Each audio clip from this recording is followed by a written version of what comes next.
up in Maryville. It's a good start. Mads, peux-tu venir la prendre?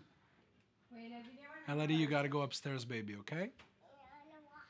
I know, but you're coughing and Daddy has to talk. You have to be quiet. You could come watch later. I wouldn't be where I am today without my family. My wife, my kids, my parents, they mean everything to me. They believed in me and supported me when many didn't. My journey has had a lot of doubters. If you had asked me if he'd ever come to WWE, I'd have told you no.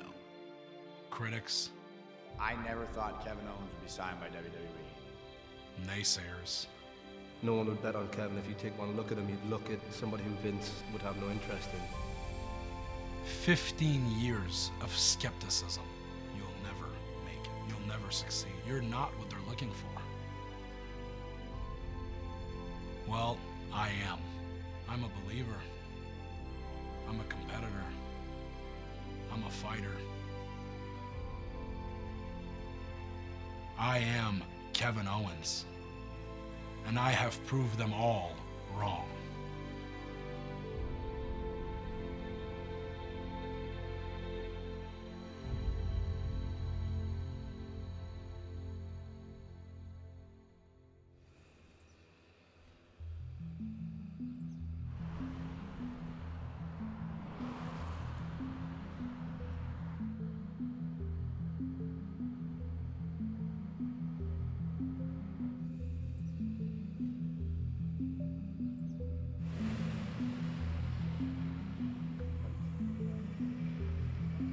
For some reason, one day my dad decided to rent the wrestling tape. I saw WrestleMania, so that would be different. I would take a look at that. And I watched it from beginning to end with him. It was WrestleMania 11. Shawn Michaels wrestled Diesel on that show. And at the time, I was a pretty scrawny kid. For my age, I was 11 years old, but most people thought I was maybe 7 or 8. So to see a guy who was a lot smaller than all the other wrestlers end up being the best wrestler on the show really spoke to me, and I think that's the moment where I decided maybe I could be a wrestler. And from that day on was wrestling, wrestling, and wrestling. I became obsessed with wrestling. That's all I talked about, that's all I did, that's all I watched. We thought it was just a phase. When he was young, he's gonna get through it. And one of the days, he wanted to train. I got in the ring, I started bumping. I wasn't particularly good at it. I remember hurting my elbows a lot. I remember my head pounding, it wasn't a good time. And my mom worked nights at the time.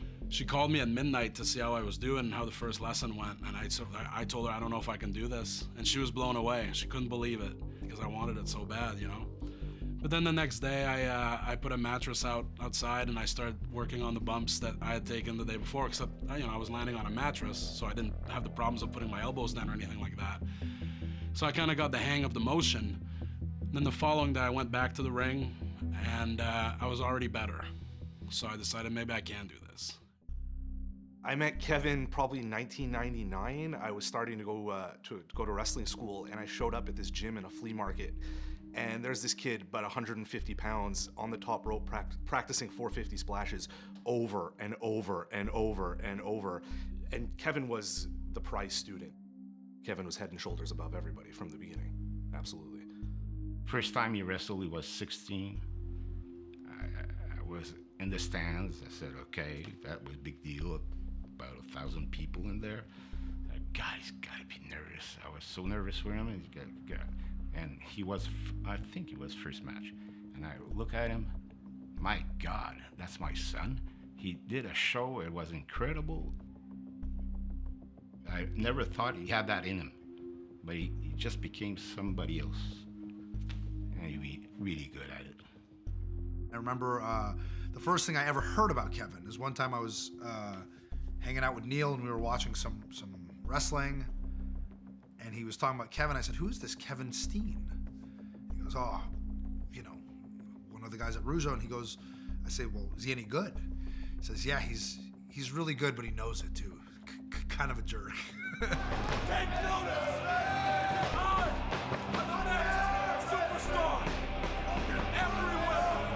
He had a confidence about himself. He knew who he was at 18. And I thought, he is amazing. This kid's the future of wrestling. No one does it in wrestling like Kevin Steen. In the ring, he was better than everybody.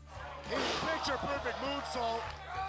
What a frog splash from the champion! What was funny at the time when Kevin started, he was a big fan, so all of his moveset consisted of other wrestlers' moves. I think the first match I ever had against Kevin, he hit a stunner, a rock bottom, all of Rob Van Dam's moves. Split-legged moonsault. At one point, honestly, there really wasn't anything I couldn't do. From the top of Cannonball! I was smaller than I am now, obviously, but I was still a pretty big guy, you know, for being able to do that stuff. Springboard leg drop. I think there was always a healthy level of competition between us, but very early on in the Quebec scene, with like these message boards and things like that, Kevin was always one of the guys talked about as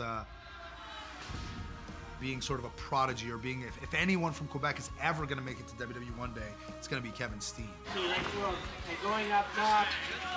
Oh, nasty flipping DDT. And we're so proud. And when we went to those little venues, it was the same thing. He was the star. He was really good. I'm his father, a little bit biased, but yeah, I always thought he was great.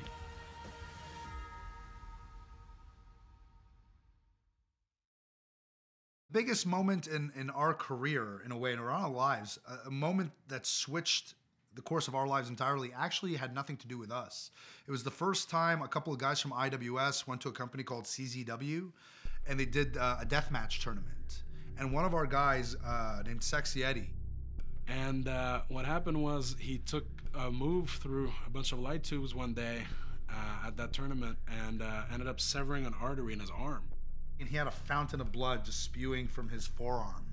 He squeezed it into his mouth, and that was immortalized. Like, really made a spectacle of himself, and some of the Americans started to see these Montreal guys are pretty nuts. So they started to bring in some of the Quebec guys out to the US, and there was a match for a company called Combat Zone Wrestling in Philadelphia. And it was Kevin and Sexy Eddie and a wrestler named Excess and a guy named El Generico. And they had a fatal four-way match in Philadelphia that absolutely stole the show. These fans are quite arguably the toughest to please in the entire country, but when they get behind you, they get behind you. That CZW match opened the door for us to work on the West Coast in PWG, which helped open the door to get to Ring of Honor, which helped open the door to get to Europe. So really, our entire careers are derivative of that one match, that four-way match at CZW.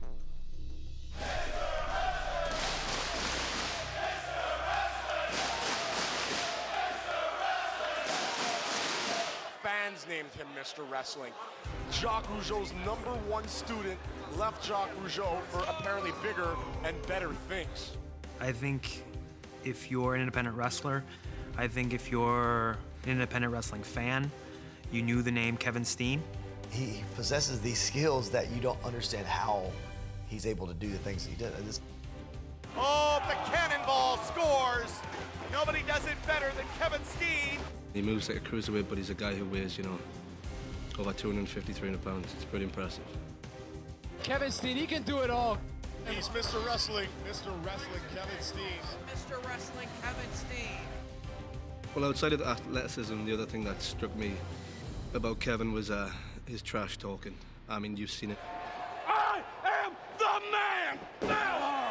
He's one of the best in the world at talking trash, and certainly that was something that built his reputation. I just want to say, when I'm talking on the microphone, you guys need to shut the up because you can't hear me on the DVD. Growing up French in rural Quebec, Kevin didn't speak English. I don't think he knew English-speaking people.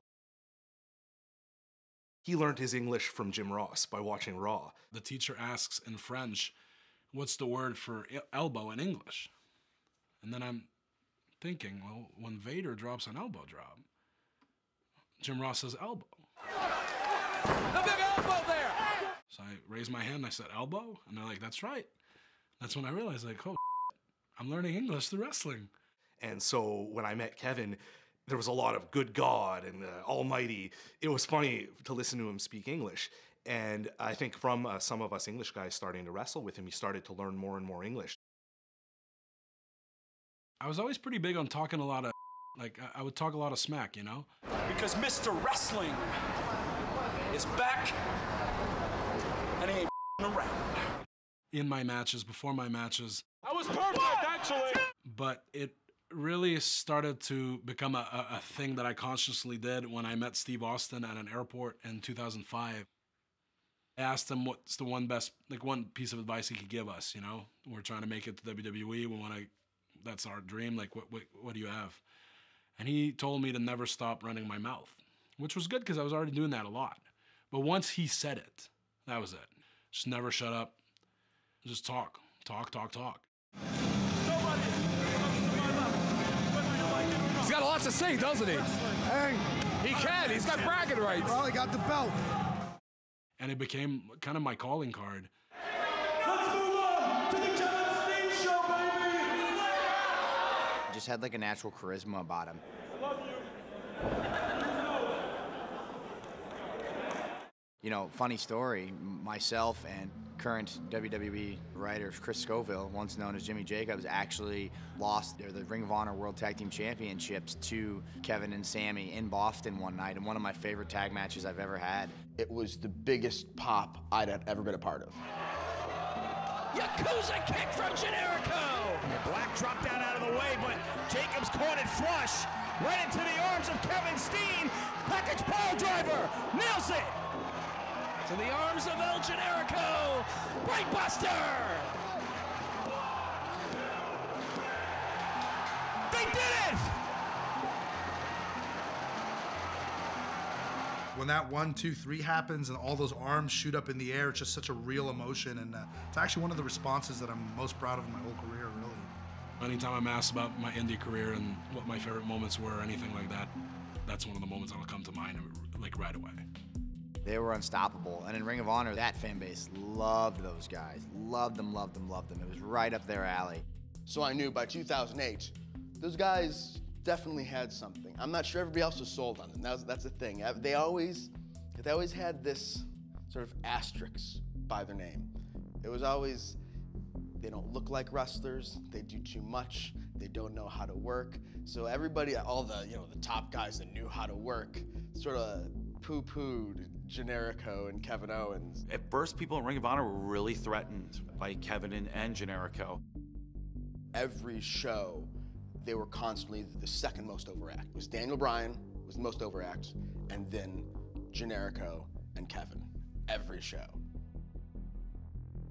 And at that time, I remember we were riding back from a show, and Kevin's a real hands-on kind of guy when it comes to his career and the direction of his career. And this is one of the reasons he's been as successful as he is he understands the importance of being relevant. And if he even gets the slightest sense that something he's doing is not important, he will change it. So you got to give him a lot of credit for that. I felt like it was time for a change. I felt like Generico and I had done everything we could as a tag team. Unless they were going to make us champions again, there was no point in us trying to keep chasing something that wasn't going to happen. So it was kind of his idea first that we should split. That's where I really saw the creative process of Kevin. The creativity of knowing who he was at that age is mind-boggling. So we mapped out an idea for a whole year, from one final battle show to the next, a year later.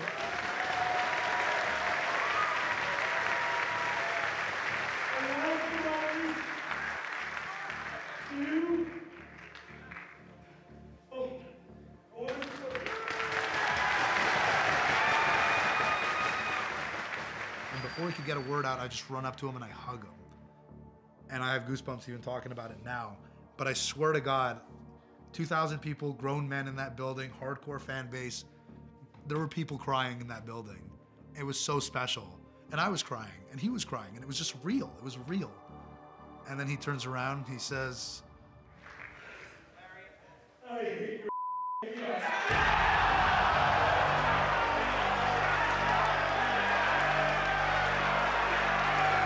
And that moment was awesome. It was really a way to kickstart it. What the hell is he thinking? The night that Kevin turned on Sammy was something special. They had been teaming in Ring of Honor and been very successful there, and it kind of just came out of nowhere. And I think it shocked the people so much. This guy is snapped. What is he doing? That was the moment, though. That was the moment. And you look back at the history of Kevin and Sammy in Ring of Honor, and that was really the moment where they really were able to elevate themselves as individuals to the next level, Kevin especially. And I think it really changed both he and I as performers. And I think our program took us to new heights as performers as well. Oh, he's right in his own mind. All that matters is Kevin Steen's moving on to the next stage of his career.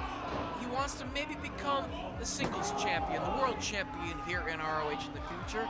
He could have never done that when he had someone riding his coattails like Generico did for so long.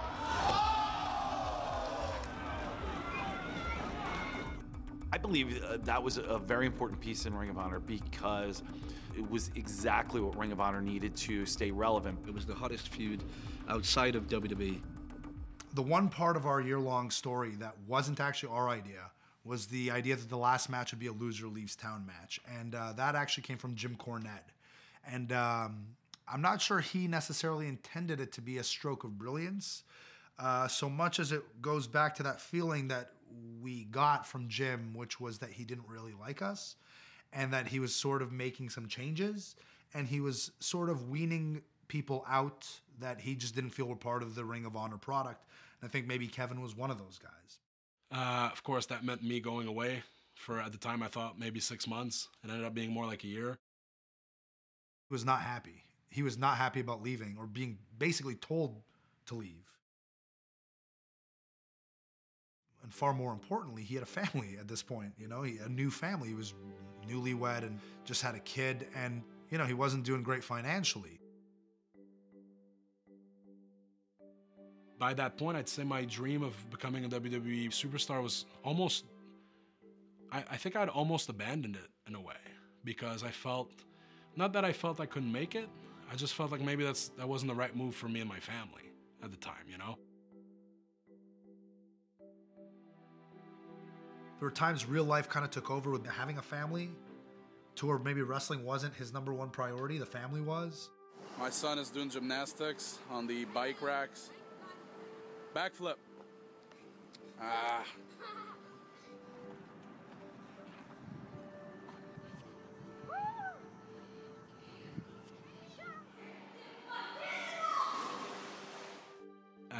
I considered quitting. I remember we had the final battle match. I came home and about 2 days later I did like a podcast interview with a buddy of mine and he asked me what's next and I couldn't answer him.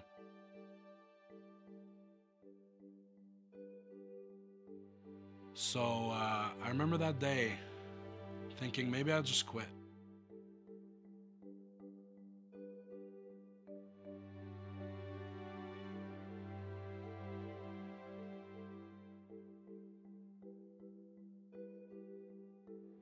And I know his dad talked to him a couple of times like, hey, I thought you were serious about this wrestling thing. They kind of reminded him once or twice along the way that remember that this is a goal, not a dream. And if you want to achieve this, you got to go after your goals. You know, and I think that's, now that I'm thinking about it, that might be why he's had that mentality of attaining these goals. Because he had parents that were always there to kind of remind him along the way, like, come on, take this seriously, you know? And he has. But then I did a PWG show a couple days later, and that kind of turned it around where I was like, man, I can just start doing PWG again instead. And yeah, it's only once a month, but it's such a blast. And then I decided maybe I can kind of reinvent myself here. Ladies and gentlemen, Mr. Wrestling, Kevin Steen!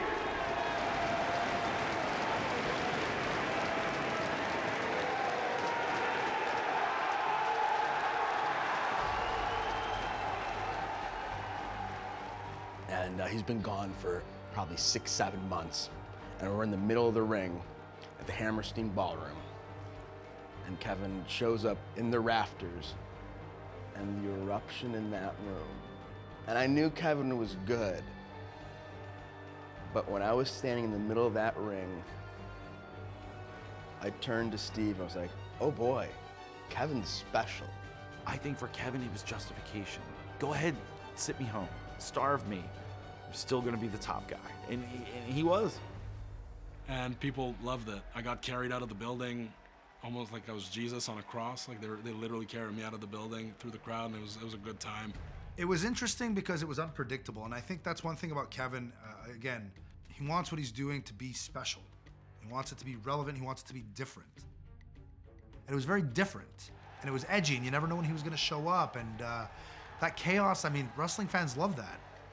He's Ring of Honor Stone Cold. He can do whatever he wants, and he's not going to get booed. They could hate me. They could hate Jimmy. Whew. Kevin could burn down a house full of puppies, and he was not going to get booed because they knew that at the end of the day, he was what they all wanted to be. He never looked like the stereotypical sports entertainer. Wait a minute! What the hell is Steen doing here? Obviously, everything that happened after that, me showing up in June in New York and Chicago and all those moments, that helped me because it got the fans behind me and ultimately led to me winning the title for sure. But I almost felt like it was almost too late, and it was almost like they were giving me that title because they kind of had no choice. It had to be him. It had to be Kevin that day, just because he had all the momentum in the world on his side. I feel like the crowd knew I was going to win.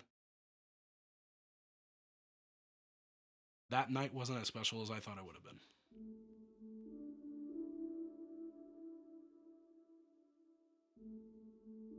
Generico had his tryout for WWE right around that time, that summer.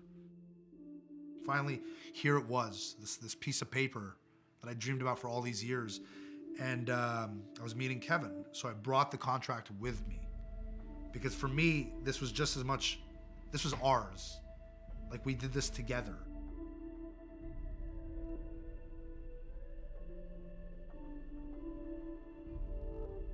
I signed my WWE contract in front of him. And I think that stung him. And that really wasn't my intention. It wasn't to rub it in his face by any means. It's just something that was so, I had to share this with him. Knowing Generico is going to WWE, and I am nowhere near. That's not happening for me. I'm still under contract with Ring of Honor for like 2 years. I've never talked to WWE. I don't even know if they know my name. It was really rough. At the time I signed it, I really hoped that he would get signed too. But I was always, in the later years, the pressures of being a family man start to mount and mount. I don't want to say skeptical, but I was concerned as to whether he'd end up here or not. Just because real life ends up taking over and you don't have as much time to devote yourself to making it here.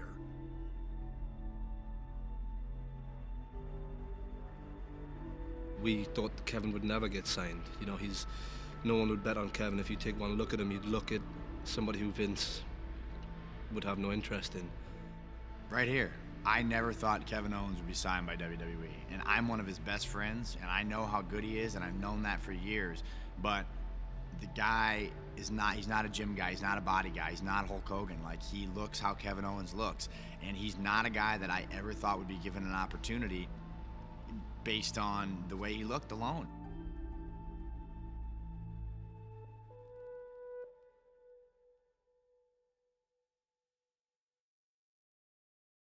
You know, I just started to scour all the different promotions that were around, all the little indie promotions, whether that be Japan or the U.S. And Kevin's name kept popping up all the time. You know, within Ring of Honor, especially, he was known. And then I'd watched him a lot, and I'd seen how good he was, and I'd seen him talk a lot, which takes you to that different level. It's funny that Kevin just had a conversation with me not that long ago. He was talking about Regal coming to see him wrestle, and that being like the moment that got him hired. And I said, why do you think Regal went? I saw him once, which was at PWG in Los Angeles, and I went there. And Kevin came up to me, and he said, Johnny, Regal's going to be there tonight. I'm like, yeah. He's like, we got to have a good one. Had one of my best matches ever in PWG that night. But honestly, I was working to one person. Like, I knew he was watching that curtain. Like, everything I was doing was turning to that curtain. It was like putting a whole show just for him, practically. He just kept going and going and going, and I was like, everything I thought he is, and more. And that match actually led to Kevin getting his tryout with WWE. The tryout was the hardest thing I've ever done, by far. I remember one of the drills finished. They're like, all right, you guys can go to the bathroom. I ran to the bathroom, closed the door behind me, just exploded in tears in the bathroom. Like, I didn't even want to. My body was just so tired. It was day 2. I was just splashing water in my face. Everything hurts. I'm like, this is insane. And then one of the refs just comes up to me. He's like, hey, the coaches want to see you. So I'm like, oh no. Like, I was like, what's happening? So I go to the front of the ring, and they're all lined up, and they're like, we'd like to see you cut a promo, please. I'm like, okay. You know what the worst day of all was? It was watching my best friend, well, who I thought was my best friend, sign his WWE contract right in front of me. I literally saw the ink dry on that piece of paper. And I'm sure that for him, after years of our careers being linked to one another and traveling the world, owning our craft, hoping to one day make it here together, that was a nice moment to share with me. But all it did was ruin my life. Because since that moment, I've been a miserable father and a miserable husband. I could stand here and tell you that I want to make it for my family. But the truth is, I want to make it here for the most valid, genuine reason of them all. Because I'm jealous! But it doesn't matter anymore, because I'm here now. So warn everybody, Kevin Steen has arrived, and I will take everyone out until I am the only man left standing. And Sami Zayn, my old friend, I'm coming for you first.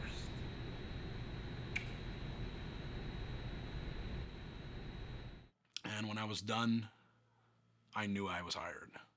So he called me when they told him they were going to sign him. And he said, dude, this is really weird. Did they tell you this? I remember he called me and told me not to get my hopes up. Don't expect anything? Like, it's for NXT, but don't... I said, no, they didn't say that to me. That's really weird. He said, I was specifically told to let you know that we are going to hire you, but don't get your hopes up for Raw and SmackDown on the main roster, because you are, in fact, not exactly somebody that Vince McMahon might be a fan of, but you are going to get a chance in NXT like everyone else. So the vibe we almost got was that he was being signed because NXT was now a growing brand, that he was going to be signed just to be an NXT guy. And don't hope for much, because that's not why we're signing you. Well, we kind of saw how that went. I will fight anyone and everyone. Bet against me if you want, but it's my turn now. I am the future.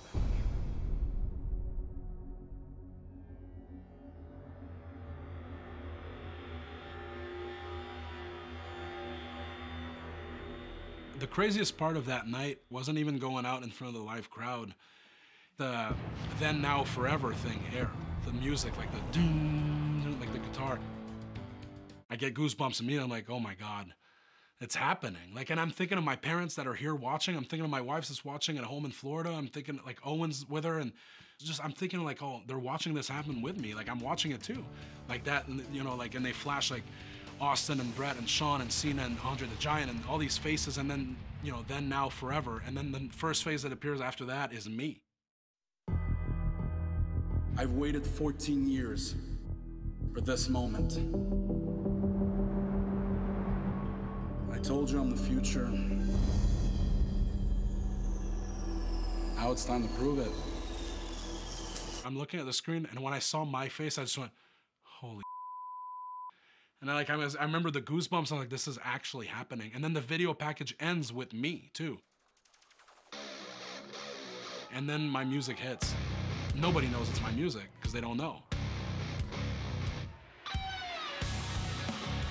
And I walked out, the crowd went crazy. Like that whole experience from the time that the graphic aired to my entrance, I was like,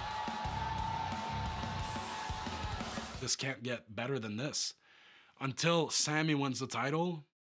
And it was perfect. Sammy's the ultimate underdog who gets his moment in the sun, and his best friend debuts on that night, and he's got his moment in the sun too, and now his friend is out there to support him and do all the things, and then he just stabs him in the back because of that. You're stealing my thunder, man.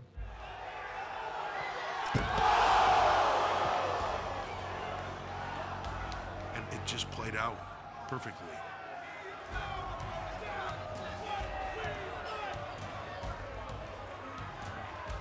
Inserts himself right into the main event picture. He came in, had talent, had drive, knew what to do. I mean, how come some people make it and some don't? A lot of people say it's timing. Preparation meets opportunity. And he just took off. Kevin Owens has captured the NXT Championship.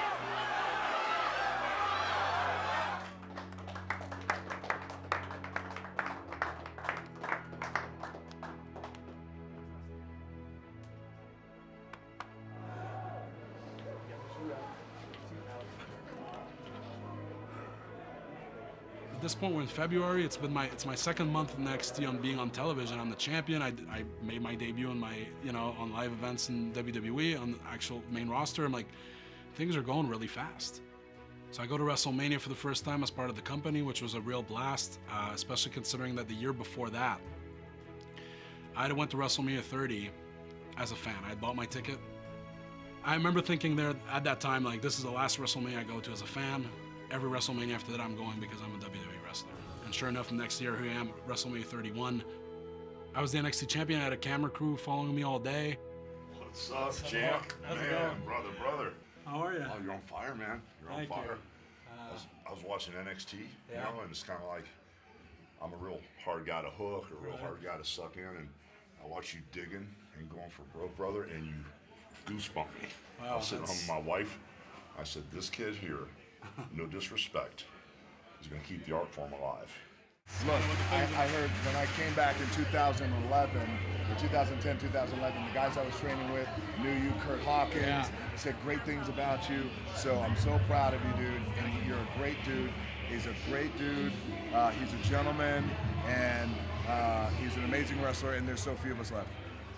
Pretty nice. Doesn't get any better than that. Congratulations.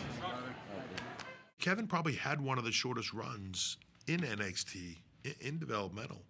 I think part of that is, one, because he was so good. I think, two, because he was such a sponge on picking up the pieces that he needed to pick up and it was believable. Kevin came across as very authentic.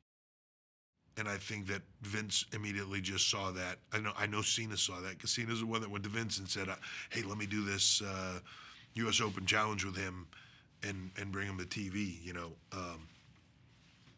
It just all worked out. The next chapter will be written Sunday at Elimination Chamber. Champion versus champion. John Cena against the brash upstart, the NXT champion, Kevin Owens. My wife just sent me this. I did an interview for the Journal de Montréal, which is the big Montreal newspaper back home, and I guess they printed a full page today. Kind of puts things in perspective as far as how big tonight is. You know, part of what makes today so special is when I signed with WWE, I told my son I'd wrestle John Cena one day. And, you know, it's just a couple months later, and here we are. And my wife filmed his reaction when I came out on Raw. He's fighting John Cena? What? Oh my goodness. Oh my God. He's fighting John Cena. This is amazing. Am I really seeing Kevin in the ring with John Cena right now? The current United States champion, the 15-time world champion, John Cena. Right there is the greatest of all time, in my opinion. He came in and confronted John Cena, which is a pretty good way to get noticed right off the bat. Allow me to bestow on you some veteran advice. Whoa, wait. Veteran advice? Are you kidding me? Let me make something clear here. I may not have been in WWE for as long as you, but I've been doing this for 15 years. In fact, I've been doing this longer than you. The only difference between you and I is that I didn't get a break until now. So you don't get to give me advice ever. You understand me? He can talk. He really can. He has a personality that demands attention. Got a lot of heads turning his direction very quickly. That's a statement. Yeah, an emphatic, in-your-face statement from the NXT champion, Kevin Owens. For Kevin, for someone to be thrown into that limelight, it's so deep. You know, your first kind of statement in the company is to be headlining with John Cena. The pressure involved with that, you have to give Kevin credit where credit's due. You know, he took the weight of the world on his shoulders and he carried it and he excelled. I knew Kevin Owens was going to be impressive. I didn't know he was going to be quite this impressive. His in-ring skills are unparalleled, especially for his size. That may be the most monumental win in WWE history when you consider this. This was Owens' first WWE match, and he beat a 15-time world champion. I don't know, there's a lot of emotions. You know, when you're told that you can't do something for long enough, usually it weighs on your mind, and it did weigh on my mind, but the thing is, I knew they were all wrong, the people that said that, you know? It's the greatest night of my career, there's no doubt about that. I beat John Cena in my first match in WWE. I don't think it gets much better than that. You know what? It's only the beginning. I'm gonna go call my boy now. And, you know, they had a series of matches that were fantastic. It is thunderous in here. This is awesome. This is what you live for in this business. And I think that's really what helped cement Kevin's status on the main roster here in WWE. Kevin Owens wins his first title in WWE, the Intercontinental Championship. The Intercontinental title was always, when I was a kid, the title that I fantasized about winning when I, you know, wrestle my pillow and beat him, because the pillow wasn't a real thing, so I could beat it easily. But the Intercontinental title, for some reason, was always the one I liked the most. Yeah, me and Kevin Owens battled over the Intercontinental Championship back and forth for a few months, and I think we both took pride in making that Intercontinental Championship match the main event on every show. And that's why I'm the champ! He was really excited to hold that title, and I remember that meaning a lot to him until he wanted to move on to the next thing, you know?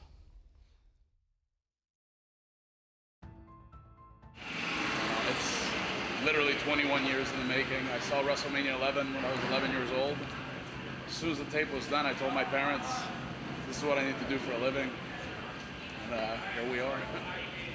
It's pretty crazy. I'm honestly, just walking closer, I'm about to see the stage, it's already starting to get to me. I haven't even seen anything yet, so pretty wild. What do you think the smallest crowd we've ever wrestled? 23 people in my hometown. Maryville, I was going to say Maryville. In my hometown, I drew 23 people. Yeah. This is really something. It's just, I wish I could put it into words. Can't. Usually I'm pretty well spoken, but last year I stood in this ring, the empty stadium, just like this, but I wasn't going to wrestle. Now, I know in a couple hours I'll be in the ring. This is going to be full of people.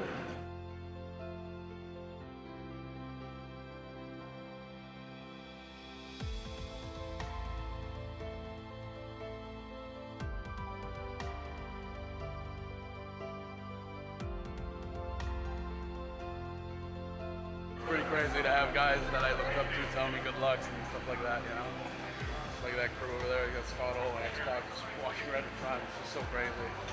When I was a kid, I would have killed to even be near them, you know? Now I'm performing at WrestleMania and they're here to watch us do it. It's awesome. Any last minute advice for me in that ladder match? You know, Tell your brother to tuck his chin. you've been talking about it. You've been talking about it. Start doing it. All right. I'll take that advice. Thanks, guys. Okay. Thank you. Go get him, man. I will. Thanks, guys. Right before I went out, I was walking up the ramp to go to the gorilla position. I encountered Steve Austin, which is kind of really a come full circle kind of moment, you know? I would have never gone here without that advice from the airport. Have fun. Because I really don't think without that advice, I may have gotten there eventually, but I feel like that part of who I am, where, you know, I constantly run my mouth, really helped me get there. All that together really made for a pretty incredible night. It is the night upstarts reach for that one shining moment. A record crowd of over 100,000 expected for WrestleMania. Man, when I was in the ring at WrestleMania and his music hit,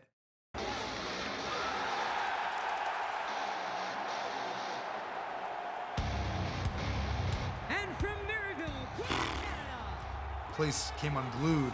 I just got goosebumps up and down my arm. I couldn't believe it.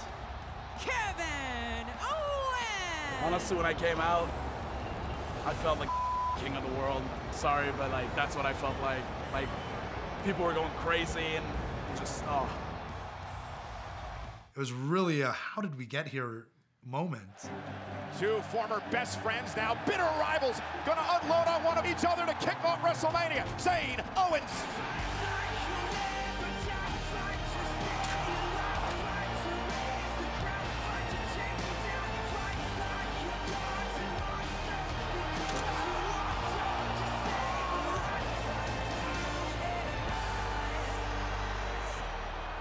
like if my career were to end tomorrow and I had put 15 years to get to tonight, and tonight was it, I honestly think I'd be okay with it, because that feeling was unbelievable. But I won't lie, it stings to not be Intercontinental Champion anymore.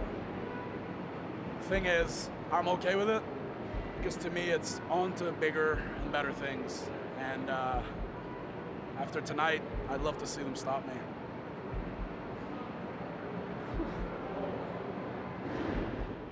Kevin he's a very goal-oriented person. It sort of comes with this idea of never being satisfied. They sort of go hand in hand almost. There's nobody in the past 5 years I've worked with more than Kevin. We had that story in Ring of Honor together in 2011, basically up until he left, and he left for WWE. I came here to work behind the scenes, and now we work together all the time. Well, what if I say WrestleMania is a showcase of the Immortals? It's KO Mania. KO Mania showcase. Let's go. Oh, yeah. Kevin is a very passionate person. In my life, I've found sometimes the people who are most passionate about something are also the most difficult to deal with. And Kevin falls right in that category. He's a guy that does not take good enough as good enough. Well, the reason Kevin's so good is because he's real. So Kevin, I don't know if we can swear, but Kevin's a bit of a prick. Kevin is certainly more ruthless. He has his motivations. He's a very family-driven man. He loves his family, his kids more than anything. That's his priority, and that you can respect that. What are you looking at? You looking at the microphone? No. Yeah. No. The microphone so he hears you talk. No. Yes. No. There's nothing more important to Kevin. You know, he loves the job, he loves the gig, but it's not, you know, Karina and his kids that's where it's at for him. He loves that more than anything. Owen, say hi. Hi. You excited about the show? Yeah. Yeah, all right. There's not a bigger family man than Kevin. He goes the extra never mind mile, he goes the extra 10 to make sure that they're all happy and taken care of, and they're constantly on his mind. And there's just, family is absolutely the most important thing in his life. I bring him out anytime I can. It's always special to know he's in the crowd, and so, you know, my wife, my parents, my daughter, it's an added bonus to get to perform in front of them because they were along with me for the whole ride. And, you know, I'm not at home as much as I wish I could be because of my career, but obviously that's a sacrifice that I'm willing to make, as well as my wife and my kids, you know, even though they have no choice really, but they know that's Daddy's job, that's Daddy's dream. And, you know, they support me in it. And hopefully I get to give back to them one day because of this. I just want to be able to provide for them and give them everything they need. The next few pay-per-views after WrestleMania were really instrumental into getting me where I am now. The first one that happened was Payback in Chicago. It was me and Sami Zayn's first singles match in WWE, not part of NXT. Having a singles match at Payback, singles match on a WWE pay-per-view? Can you believe this? This has been brewing for 14 years. These two first met each other in December of 2002 in Montreal. I don't think either one of them imagined 14 years later, this is where they'd be on this stage. I think we stole the show that night. As humbly as I can say that, I guess. We had people standing and just cheering and applauding, not for Sami or me, just for the match they were seeing. And that was very validating because we'd been doing that for years, you know, but on a much smaller scale. But I mean, people want to see it in Quebec in a pool hall in front of 100 people in 2003. Now they want to see it on a pay-per-view level in 2016. It's crazy. And then the match at Battleground, and after finishing that match, I mean, that was probably, I don't know if that was our best match, but if it wasn't, it was pretty close. At Battleground, Sami and Kevin had one of the greatest matches. Look, they're my friends, but they had one of the greatest matches I've ever seen in person. Listen to this place! Much deserved. Standing ovation! They're on their feet in Washington! I loved it. I told them both afterwards, I said, I thought that match was fantastic.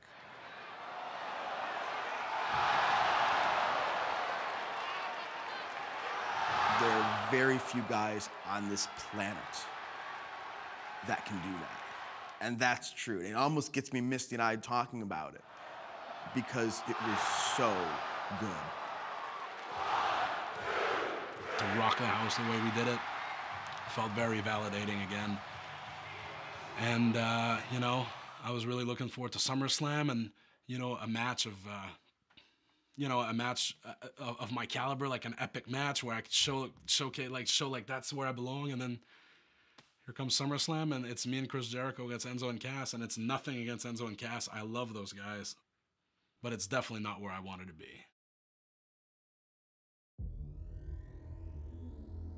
Well, today's a pretty big night. Last week, after my match at SummerSlam, I said that as much as I enjoyed teaming with Jericho and, you know, we're getting to wrestle Enzo and Cass, it's not exactly where I want to be. I wish, like, as fun as it is to be with Chris Jericho as a team, it's such an honor. I've looked up to him for so many years. It's not necessarily where I'd like to be. At SummerSlam, opening the show, I'd like to be closing the show. You know what I mean? So, because obviously I'd like to be at the top, and just 24 hours later on Raw, Finn Balor relinquished the WWE Universal title due to injury, and I ended up in a match to qualify for the Fatal 4-Way for the title that's going to take place tonight, and I won, so here I am.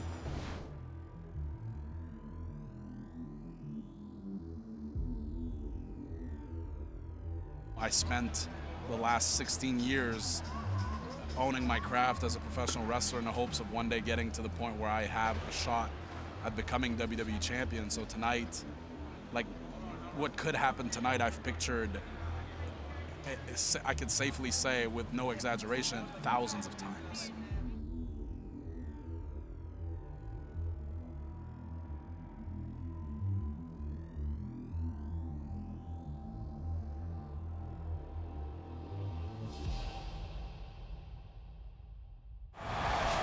Fatal 4-way elimination match to determine the new champion. It's a great strategy by Kevin Owens right out of the gate. Owens knows he doesn't need to exert himself.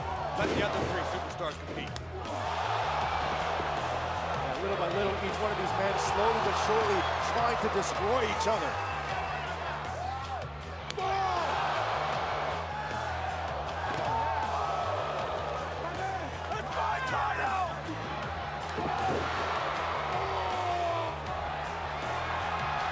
Big Cass is eliminated.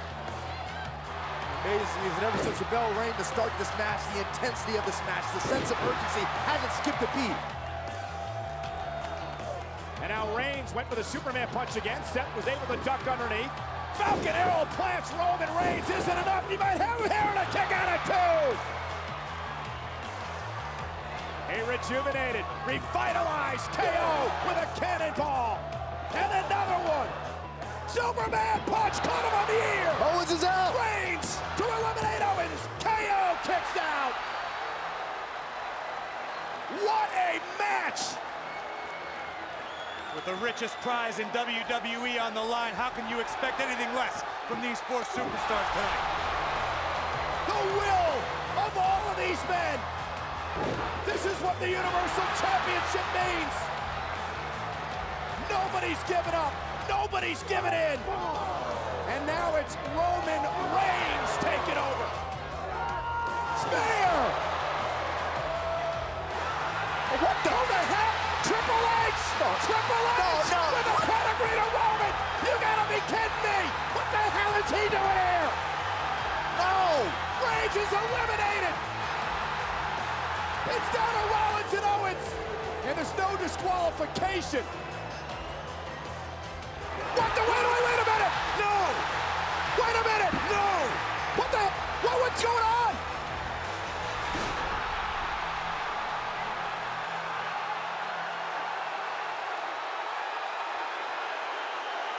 Kevin Owens the cover! Kevin Owens is the Universal Champion! Kevin Owens is champion!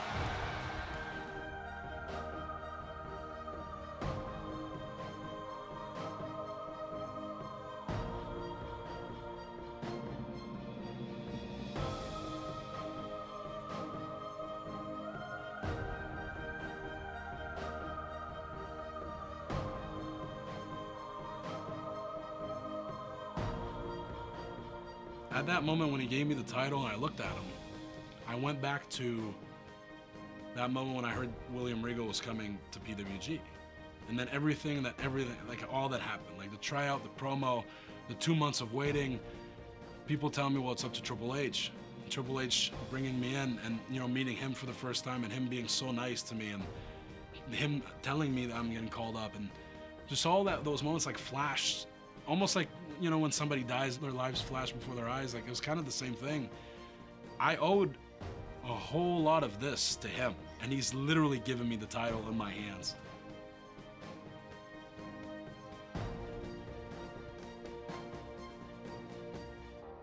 And I was watching him win the title, and I had no emotion because I couldn't believe what I was watching. I was just staring at the screen, like with my mouth open, but not processing what my eyes are seeing. And it was only once he walked through the curtain that it punched me. And I just completely lost it.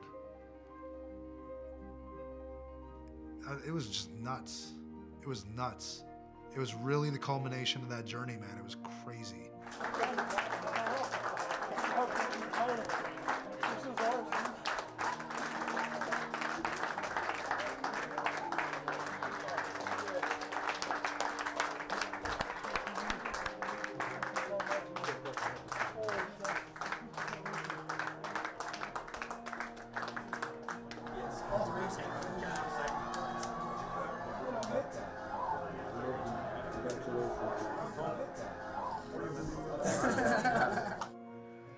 This is it. And it really doesn't get much better than that as far as my career is concerned. I mean, it's really hard to put into words. Honestly, one thing I want to do right now is call my wife, talk to my wife and my kids and my parents, and share this with them because they couldn't be here tonight. But I mean, they were watching and they were here in spirit. And my parents are the reason I ever even got into wrestling because they were okay with it. And they, instead of trying to push me away from a career that was probably would most likely, if anybody else or most people, their child came to them when he was 12 and said, I want to be a professional wrestler, they'd be like, well, that's doesn't make sense. But they cultivated my interest and pushed me towards it. It's really surreal for us. We're really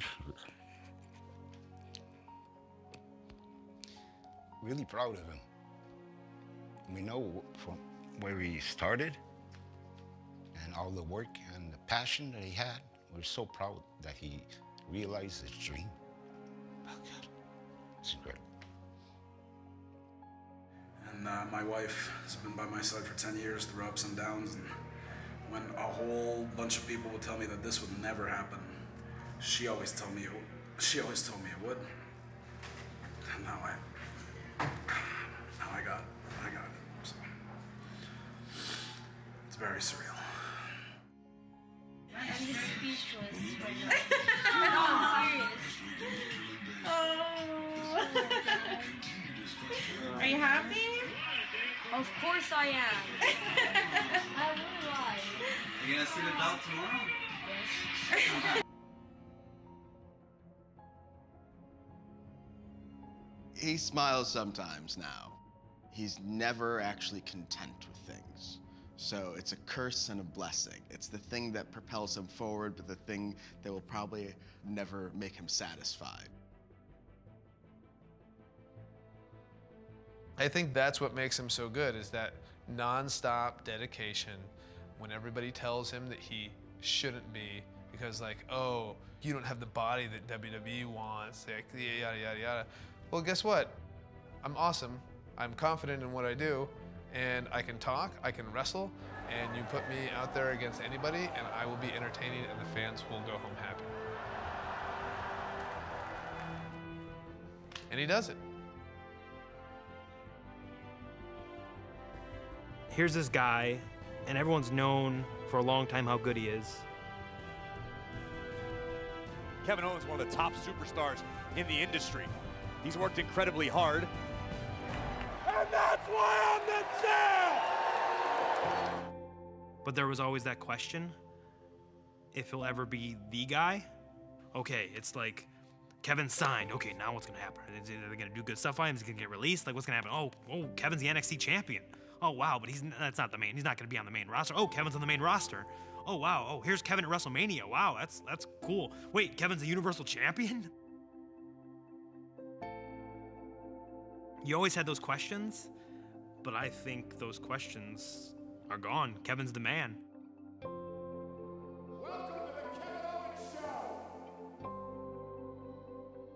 Kevin Owens is the heavyweight champion of WWE. If you had told me that 10 years ago, I would have told you to go away. That's never happening, not in my lifetime. And again, it comes down to Kevin just breaking down those barriers.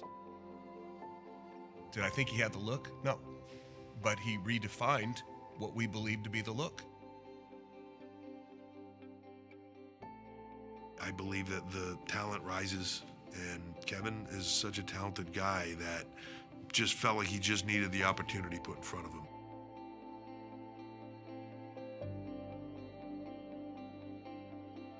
I think the one thing that separates him from everybody else is that he's so relatable to the audience, just generally speaking. He's got his kind of finger on the hot button all the time.